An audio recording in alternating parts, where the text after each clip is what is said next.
Hey everybody, Tami Woods here, better known as Lone Palm Creates on Instagram.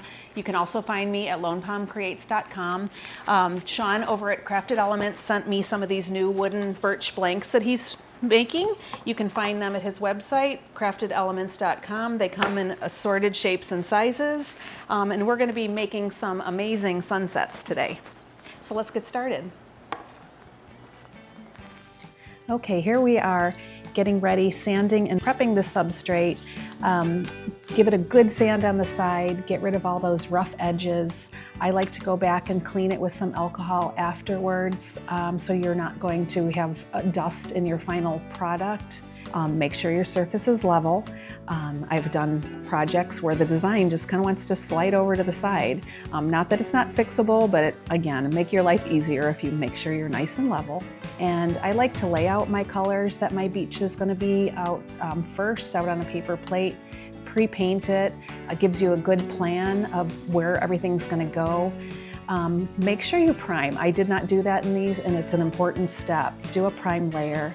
Find inspiration from beach scenes. I decided to go with a kind of an abstract sunset look, but go ahead and just lay out your colors. Just kind of imagine what your final look is going to be.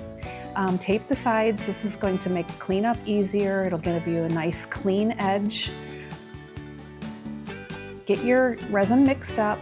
Mix thoroughly, very, very thoroughly, a good 3-4 minutes. And when you think you're done, do it a little bit more.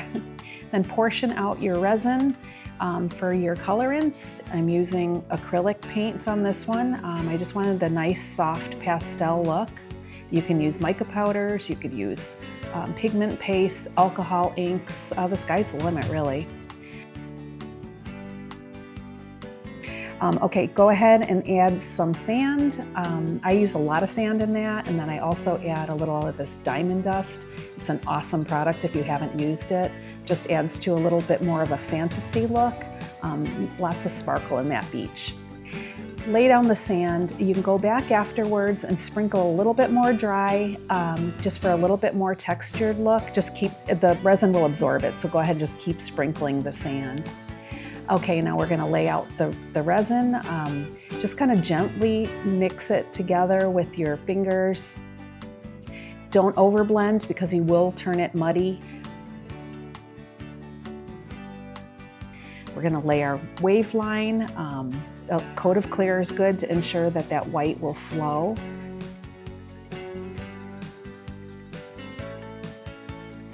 And then heat up your resin, make it nice and fluid, and start pushing those waves out. The heat is what causes the selling. And there's that guy. Okay, now we're gonna do layer 2. This one is very translucent. I just added a little bit of alcohol ink, a little more vibrant color. Not sure that I'm a fan, but I think in the end, I was happy with the look. Just much more abstract than I'm usually doing. Clean up the edges here, paint with white paint, just give it a nice crisp, clean look. Add a little hardware, and I say these are looking pretty good.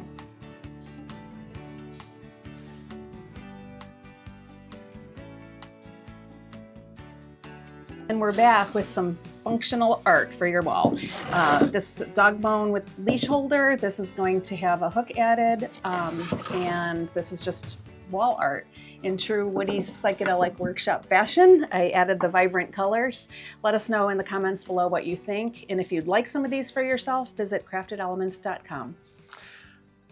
To tell you the truth, I've gotten all my inspiration from Lone Palm Creates, but this is mine. See you later.